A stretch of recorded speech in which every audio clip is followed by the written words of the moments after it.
शिक्षण, या सगळ्या शिक्षणाचा अभिप्राय एकच अर्थ निघतो, या सगळ्या शिक्षण प्रक्रियेतून आम्हाला माणूस घडवायचा आहे. म्हणजे माणूस घडवतं ते शिक्षण.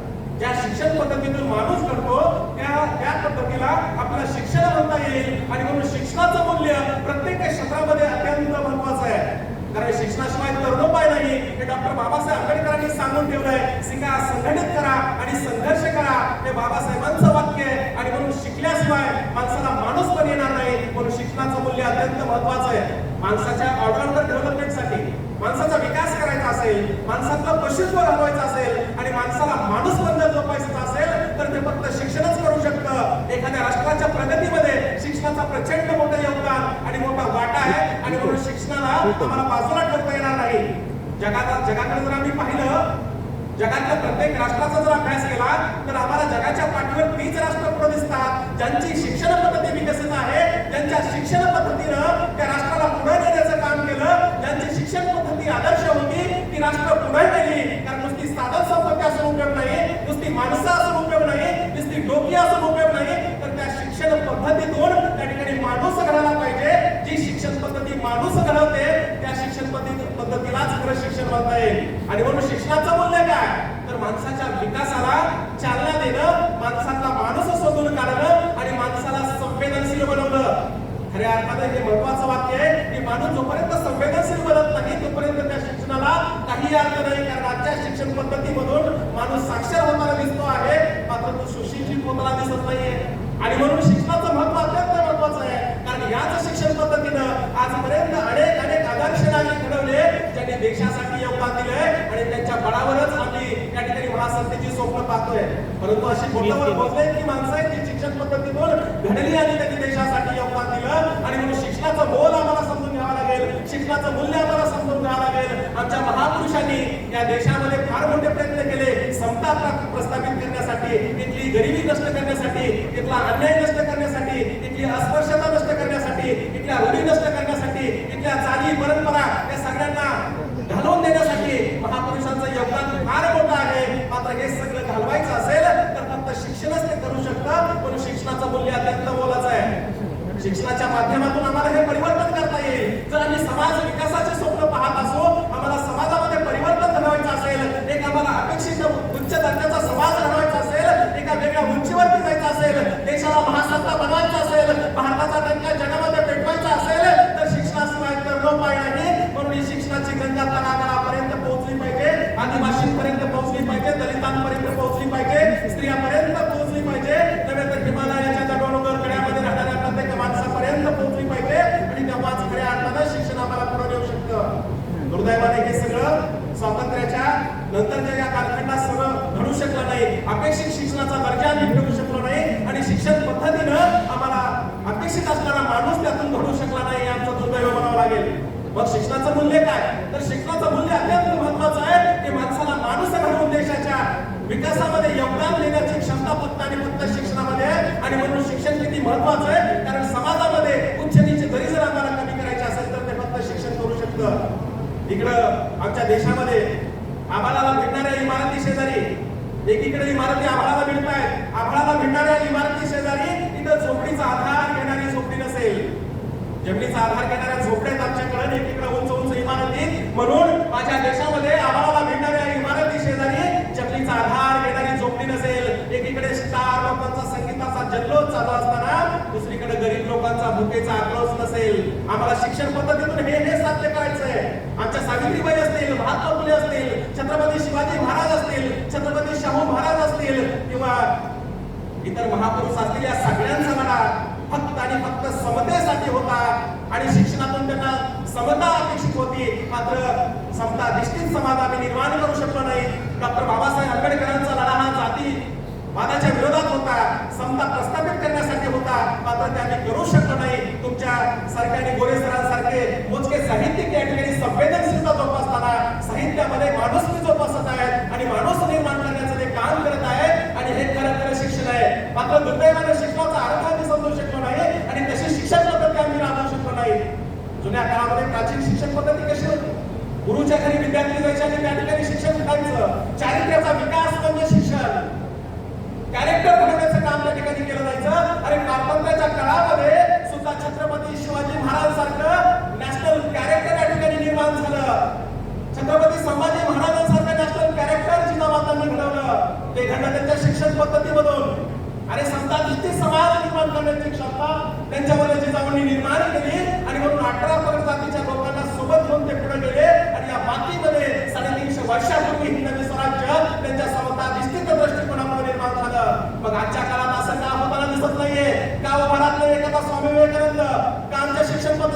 एखादा ज्ञानेश्वर घडत नाही, का आमच्या शिक्षण पद्धतीतून एखादा तुकाराम महाराज घडत नाही, का आमच्या शिक्षण पद्धतीतून बहिणाबाई चौधरी सारख्या कवित्री घडत नाही. अरे बहिणाबाई तर कधी शाळेत गेल्याच नाही, आमच्या लता दिदी कधी शाळेत गेल्याच नाही, मात्र आमच्या शिक्षण पद्धतीतून हे सगळं घडताना दिसत नाहीये. मग दुर्दैव म्हणावं लागेल आम्हाला आमच्या शिक्षण पद्धतीचं. याची कारण आम्ही नंतर समजून घेणार आहोतच, परंतु शिक्षण पद्धतीचं मूल्य काय, तर माणसाला विकसित व्हायचं असेल, आम्हाला प्रगती साधायची असेल, विज्ञानाच्या आधाराने आम्ही चंद्रापर्यंत पोहोचलो, इंटरनेटच्या माध्यमातून जगाच्या कानाकोपऱ्यापर्यंत पोहोचलो, अगदी अमेरिका इंग्लंडमधल्या माणसाची काही सेकंदामध्ये आम्ही जॉईन होतो आणि त्यांच्याशी व्हिडिओ कॉन्फरन्सद्वारे आम्ही संवाद करू शकतो. मात्र घराशेजारी राहणाऱ्या माणसाची सुसंवाद साधायला मात्र आम्ही विसरत चाललो आहोत. सिमेंटच्या जंगलामध्ये आम्ही हरवलो आहोत. आमचं माणूस या ठिकाणी हरवत चाललेला आहे आणि माणूसकी हरवत चाललेली शिक्षण पद्धती खऱ्या अर्थानं देशासाठी विघातक आहे. आणि म्हणूनच आजचा परिसंवादाचा तो महत्वपूर्ण विषय दिलाय की शिक्षणाचं मूल्य काय, तर राष्ट्रीय चारित्र्य घडवण्याची जबाबदारी आणि राष्ट्रासाठी देशासाठी प्रेम करणारी माणसं आणि देशासाठी मरणारी माणसं घडवण्याची शिक्षण पद्धती आम्हाला अपेक्षित आहे. विचार करा, छत्रपती शिवाजी महाराजांचं स्वराज्य या मातीमध्ये निर्माण झालं कारण त्यांनी नॅशनल कॅरेक्टर्स घडवले होते. त्या घोडपिंडीमध्ये फक्त आणि फक्त 300 मावळ्यांना सोबत घेऊन 10,000च्या फौजेशी मुकाबला करणारे आणि जवळपास 12 तास त्या ठिकाणी त्या घोडपिंडीमध्ये त्या ठिकाणी युद्ध करणारे आमचे बाजी प्रभू देशपांडे. खरं तर जंगल होतं, पळून जाता आलं असतं, कुठेतरी लपून बसला आलं असतं, मात्र जगायचं तर देशासाठी आणि मरायचं तर देशासाठी. आमच्या शिक्षण पद्धतीत असं होताना दिसत नाहीये. आता यांच्या मुंबईमध्ये अतिरेकी गुस्ताख हल्ले करतात तरी सुद्धा आम्हाला थांब पत्ता लागत नाही. विचार करा, म्हणून शिक्षण पद्धतीमधून आम्हाला अपेक्षित काय आहे, शिक्षणाचं मूल्य काय, तर शिक्षणाच्या मूल्यातून आम्हाला संस्कार घडवायचे. संस्कारक्षम पिढी जोपर्यंत घडत नाही तोपर्यंत आमच्या शिक्षण पद्धतीला काही अर्थ नाही. आता फक्त डिग्र्या मिळवल्या जात आहेत, फक्त मार्क्स मिळवले जात आहेत, मार्काच्या पाठीमागे समाज होतो आहे, फक्त आणि फक्त मार्कांच्या आणि टक्केवारीची स्पर्धा या ठिकाणी घडते आहे. 2 वर्षापूर्वी गोरे सर मला आश्चर्य वाटलं, पेपरमध्ये बातमी वाचली की 10वीला बिहारमध्ये पहिला आलेला विद्यार्थी तो सायकल चोर निघाला. तब्बल 73 सायकली त्यानं चोरी केलेल्या होत्या. विचार करा, आमच्या शिक्षण पद्धतीतून नेमकं काय साध्य करतो आहोत आम्ही. 10वीला 100%, अरे कधी 350 विद्यार्थी असतात, कधी 400 विद्यार्थी असतात. अरे 100% गुणाची त्याची पात्रता आहे का, याचा कधी आम्ही विचार केला आहे का.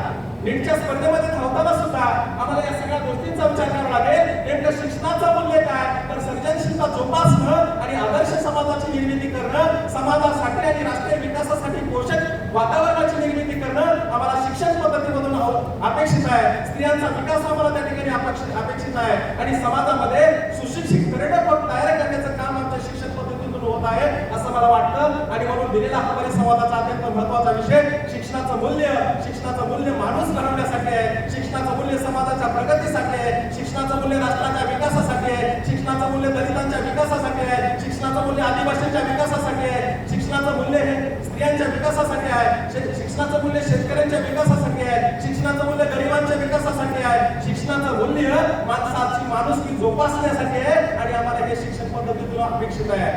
आणि म्हणूनच शिक्षणाचं मूल्य आज कमी होताना दिसत आहे आणि शिक्षणाचं बाजारीकरण या ठिकाणी होताना दिसत आहे. आणि म्हणून दुसऱ्या टप्प्यामध्ये मी शिक्षणाच्या बाजारीकरणाकडे वळतोय.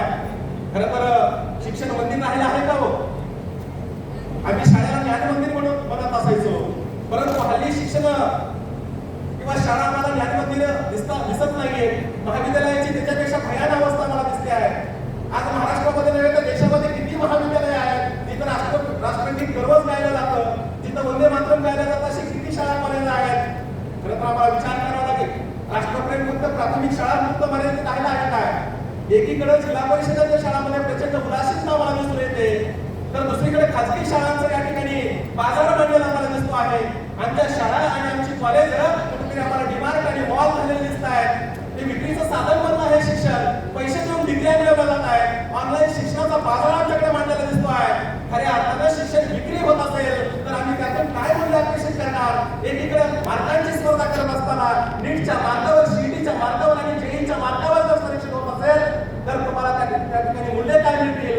आणि ज्या आरसीसी क्लासेसनं आजवर लाखो डॉक्टर घडवले, त्याच माणसाला का बरं पेपर पडावा वाटतं स्वतःच्या मुलासाठी. अरे लाखो डॉक्टर तयार करणारा आपला मोठा डॉक्टर करू शकत नाही का. ते आमच्या शिक्षण व्यवस्थेचा दुर्दैव म्हणावं लागेल. कारण या नीटच्या आणि जेईच्या स्पर्धेमध्ये आमच्या मुलांना पुस्तकं वाचायला दिले नाही, त्यांना संस्कार कळले नाही. तुमच्यासारख्या गोरे सरांसारख्या साहित्यिकाचा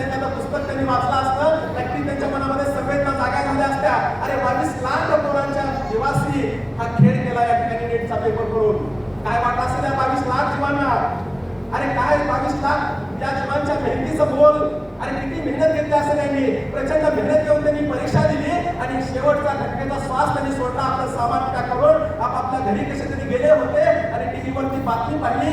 एक मुलगा माझ्यासमोर होता, त्याला मी सांगितलं नीटचा पेपर परत होणार आहे. तो कुठला गेला, त्याला विश्वासच बसत नव्हता. तो वेड्यासारखा बघत होता, इकडे तिकडे बघत होता, खेळायचं पण थांबला आणि म्हणाला असं काही खोटं सांगू नका, तुम्ही अभ्यास करून परीक्षा दिली होती, परत जावं लागेल, असं काही सांगू नका, तुम्ही खोटं सांगताय. त्याला विश्वासच पडत नव्हता. शेवटी त्याला टीव्ही समोर नेऊन बसवलं आणि त्याला लक्षात आलं आणि त्याच्या डोळ्यातून अश्रू येत होते. अरे 22 लाख विद्यार्थ्यांच्या जीवाशी अशा पद्धतीचा खेळ या शिक्षण पद्धतीमध्ये होतो आहे. त्या ठिकाणी भले मोठे मोठे क्लासेस त्या ठिकाणी स्थापन केले आहेत आणि शाळा कॉलेज बस पडत आहेत. फक्त तिकडे ऍडमिशन घ्यायचं आणि परीक्षा बदलायचं आणि कॉप्या करायच्या आणि पास व्हायचं आणि ते गुणपत्रिकेवर येत आहेत आणि त्या गुणाच्या आधारे जर तुमचं सिलेक्शन होत असेल आणि फक्त नीटमध्ये अरे कोणतं मूल्य असतं त्या प्रश्नांमध्ये, नीटच्या परीक्षेचे प्रश्न येतात, कोणता संस्कार त्याच्यामध्ये असतो, कोणतं मूल्य त्याच्यामध्ये असतं. मग अशा पद्धतीनं फक्त त्याच्यावरती सिलेक्शन का. आणि म्हणूनच असा एखादा मुलगा डॉक्टर होतो आणि मग डॉक्टर होऊन स्वतःच्या बापाला ज्यावेळेस फीस मागतो ना, त्यावेळेस आपल्या शिक्षण पद्धतीचा दुर्दैव आम्हाला आणि बाजार वाटायला लक्षात येतो. खरं तर ग्रामीण भागातला एक शेतकरी त्यानं स्वप्न पाहिलं होतं, माझा मुलगा कलेक्टर व्हावा. त्यानं खूप मेहनत केली, प्रचंड काम केलं, कामाला कष्ट केलं, शेजारी पाजारी रोजाना जायचा, लोकांची कामं करायचा, आईही मोलमजुरी करायची आणि आपल्या पोराला शिकवायची. पोरगा हुशार होतं, शिकलं, पुढे गेलं, हळूहळू ते युपीएससी करू लागलं आणि एका दिवशी ते युपीएससीच्या परीक्षेमध्ये ते सिलेक्ट झालं आणि कलेक्टर झालं गेलं. बापाला वाटलं माझं पोरग कलेक्टर झालंय, परीक्षेमध्ये कालावधी संपला, ते एका राज्यामध्ये जॉईन झालं होतं आणि अचानकपणे सरप्राईज कोणाला द्यावं म्हणून फटकं धोतर असणारा आणि मडकी टोपी घातलेला आणि फटका सदरा घातलेला बाप आपल्या मुलाला भेटण्यासाठी त्या कलेक्टर ऑफिसला अचानक त्या ठिकाणी गेला आणि फक्त कलेक्टर ऑफिस त्या ठिकाणी पोहोचला.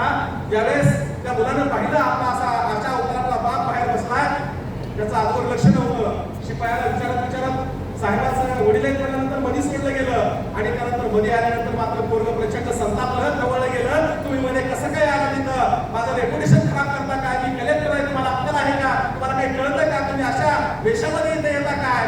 अरे काय चाललंय हे सगळं. कलेक्टर झाला मात्र संस्कार हारून बसला. अरे काय वाटलं असेल त्या बापाला, त्यानं काबाड कष्ट केलं, उन्हामध्ये त्यानं घाम गाळला, रक्ताचं पाणी केलं, हाणाचं पाणी केलं, पोराला शिकवलं, पैसे पुरवले. अरे त्या आईनं त्याच्यासाठी अंगावरचं सोनं विकलं आणि त्याला घडवलं. तो कलेक्टर झाला, जो स्वतःच्या बापाला ओळखू शकत नाही, स्वतःच्या बापाच्या भावना जो जाणू शकत नाही, तो समाजाचं भलं काय करणार, देशाचं भलं काय करणार. अरे गेल्याच महिन्यामध्ये आपण पाहिलं की बीडचे कलेक्टर जेलमध्ये गेले का, फार मोठा घोटाळा करून गेले.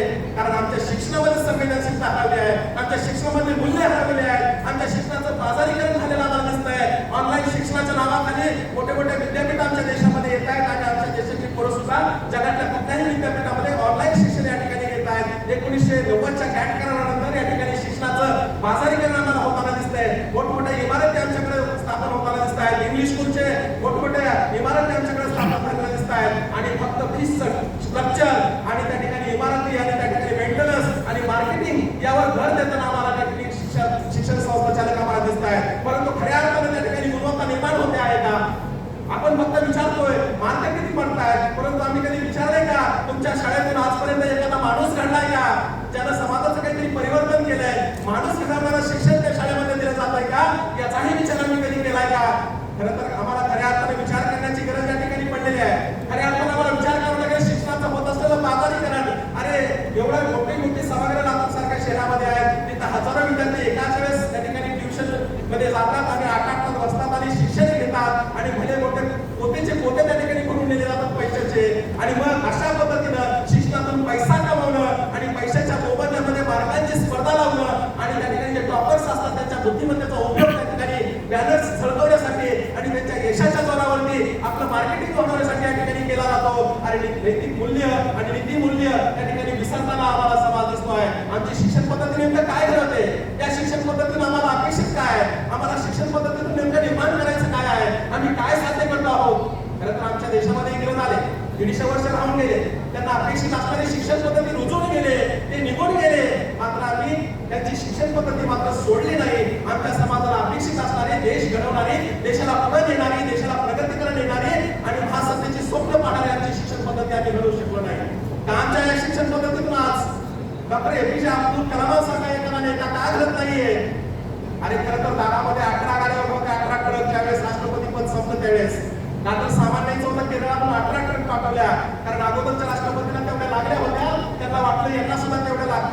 मात्र 2 हातात 2 सुटकेस घेऊन ते बाहेर पडलेले होते आणि आपला सगळा राष्ट्रपती पदाचा पगार त्यांच्या मृत्यूनंतर त्यांच्या पीएने सांगितलं की अनाथ आश्रमाला ते दान करून टाकायचे. अरे का आमच्या शिक्षण पद्धतीतून असा एखादा राष्ट्रपती घडत नाही? एका खासदारामुळे त्यांचं सरकार पडलं. असे अटल बिहारी वाजपेयीजी का त्यांच्यासारखा एखादा पंतप्रधान पुनश्च पुन्हा आमच्या देशामध्ये घडत नाही? आम्हाला आमच्या शिक्षण पद्धतीचा विचार करावा लागेल. या शिक्षण पद्धतीतून काय होतंय? एकीकडे स्टार श्रीमंत लोक एकीकडे मोठ्या मोठ्या शाळांमध्ये प्रवेश घेतात, मार्कांची स्पर्धा करतात, मोठमोठे डोनेशन भरतात. अरे एमबीला प्रवेश घ्यायचा, कोटी 2 कोटी 3 कोटी. अरे काय चाललंय हे? डोनेशन मधून एमबीबीएस करायचं आणि पुन्हा लोकांच्या जीवाशी करायचं. ऑपरेशनची गरज नसते तरी ते ऑपरेशन करायचं आणि पेशंटला लुटायचं. अरे एखादा पेशंट मेला ना तरी सुद्धा त्याला त्या ठिकाणी व्हेंटिलेटरवर ठेवलं जातं आणि बिल आकारलं जातं. या हॉस्पिटलची 5 स्टार हॉस्पिटलची ही परिस्थिती. गरज नसताना अशा पद्धतीचे उपचार आमच्या देशामध्ये केले जात असतील तर आम्ही या शिक्षण व्यवस्थेला काय म्हणायचं? ही शिक्षण व्यवस्था आपल्या आईवडिलांना अनाथ आश्रमामध्ये ठेवते. ज्या शिक्षण पद्धतीतून मोठमोठे स्टार्स निर्माण केले, ज्या शिक्षण पद्धतीतून खूप हुशार विद्यार्थ्यांनी निर्माण केले, ते अमेरिका इंग्लंडमध्ये जात आहेत, त्या देशाचं भलं करतायत कारण चांगलं पॅकेज मिळत आहे. म्हणजे आपल्या शिक्षण पद्धतीतून आम्ही फक्त पॅकेज मिळवणारी पोरं तयार करतो आहोत का? पैसे कमवणारी पोरं तयार करतो आहोत का? पैसे कमवणारी पोरं तयार करून आम्हाला नेमकं साध्य काय करायचं आहे? पैशाच्या जीवावर आम्ही श्रीमंत होऊ शकतो, पैशाच्या जीवावर आम्ही मोठमोठ्या इमारती बांधू शकतो, पैशाच्या जीवावर आम्ही 4 व्हीलर गाड्या घेऊ शकतो. मात्र पैशाच्या जीवावर माणूस पण खरेदी करता येत नाही, माणुसकी खरेदी करता येत नाही. आणि देशाला पुढे न्यायचं असेल तर खऱ्या अर्थानं माणुसकीची गरज आहे. म्हणून संवेदनशीलता निर्माण करणारी शिक्षण पद्धती आम्हाला अपेक्षित आहे, संस्कार घडवणारी शिक्षण आहे. आमच्या